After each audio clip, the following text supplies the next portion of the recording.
คลิปนี้มาเบิ่งตัวอย่างในการลงทุนเนาะมี3รายการ1แม่น S&P 500 2แม่น Bitcoin 3แม่นหุ้นหลายตัวเนาะเดี๋ยวเฮามาเบิ่งว่าตัวใดสิเป็นจังใดตัวใดสิดีตัวใดสิอิหยังนำกันเนาะพิจารณาเอาด้วยจิตใจของนักลงทุนเองเนาะเดี๋ยวมาเบิ่งนำกันเลยอันนี้เนาะเป็นตัวอย่างเนาะเป็นตัวอย่างในการเฮ็ดขึ้นมาเนาะก็คือว่าถ้าว่าใช้เงิน100ล้านกีบลงทุนใน3สินทรัพย์ในปี2020หา2025จะมีผลตอบแทนแนวใดเนาะ S&P 500 5ปีเขาจะได้เงินอยู่404ล้านกีบเนาะ400อยู่ในลงเงินที่อยู่100ล้านกีบอันที่2 Bitcoin เนาะถ้าว่าเราไปซื้ออยู่ Bitcoin เนาะก็สิได้อยู่ประมาณ598ล้านกีบเนาะที่3เนาะนั่นก็คือ Nvidia เนาะ Nvidia ก็คือเงินของเขาจะกลายเป็น 2,589 ล้านกีบสำหรับคลิปนี้บ่ได้สวนเสือหรือว่าแนะนำให้ซื้อเนาะแต่ว่าเฮามาเบิ่งกันเลยเนาะว่าถ้าว่าเงินของเฮาเนาะเอาไปไว้บอนที่บ่เกิดผลประโยชน์หรือว่าบ่เฮ็ดให้เงินเติบโตเนาะเงินของเฮา100ล้านกีบในปี2020เงินของเฮา100ล้านกีบในปี2025เนาะเกือบว่าบ่มีค่าหยังเลยเนาะฉะนั้นให้เฮาฮู้เอาวางไว้บอนที่เหมาะสมแล้วเฮ็ดให้เงินของเฮาเติบโตเดี๋ยวเฮามาเบิ่งหุ้นNDVA เนาะหรือว่า Nvidia นำกันเลยที่ว่ามีผลตอบแทนหลายกว่า Bitcoin อีกเนาะเดี๋ยวเอามาเบิ่งนี่เนาะเดี๋ยวนี้Nvidia เนาะก็ถือ$188เนาะต่อหุ้นเนาะตัวนี้แม่นอัตราการเติบโตเนาะหรือว่าหุ้นมันขึ้นนี่เนาะเดี๋ยวมาเบิ่งนำกันเลยนี่เนาะอันนี้แม่นระยะปีนี้เนาะว่ามันขึ้นส่ำใดเนาะคือว่าสำหรับ Market Cap ของ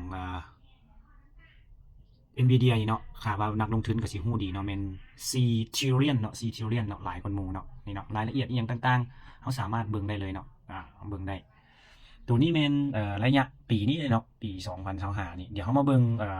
10ปีหลังเนาะ10ปีหลังปึ๊บ10ปีหลัง10ปีหลังเนาะเฮาเห็นอยู่เนาะว่ามันขึ้นอยู่พี่เนาะกำไรของมันพี่เนาะ2เท่าใดนี่เดี๋ยวเด้อปึ๊บ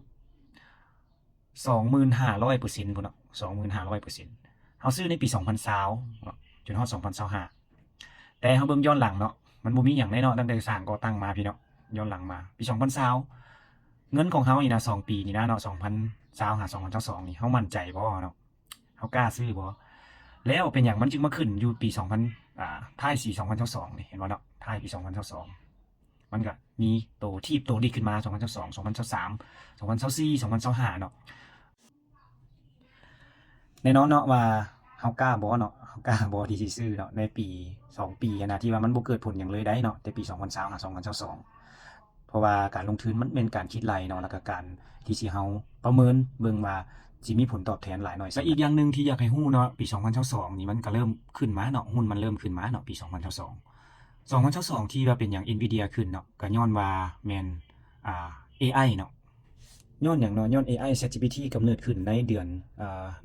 เดือน11ของปี2022นั่นเนาะแล้วก็เลยเฮ็ดให้ Nvidia เนาะได้เปลี่ยนจากบริษัทธรรมดาเนาะกลายเป็น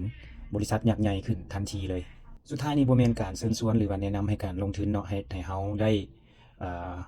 มีความคิดเนาะมีการวางเงินที่ถูกต้องแล้วก็เฮ็ดให้เฮาบ่จนในเงินของเฮาเองเนาะเพราะว่าถ้าว่าเฮาบ่ลงทุนเนาะถ้าว่าเฮาบ่เลือกทางนี้เนาะเฮาจะกลายเป็นคนที่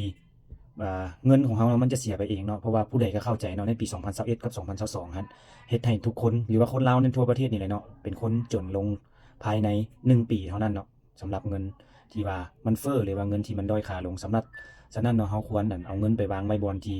มันถูกเนาะแล้วก็เฮ็ดให้มันเติบโตสำหรับคลิปนี้บ่ได้แนะนำการลงทุนเนาะและเฮ็ดให้ท่านได้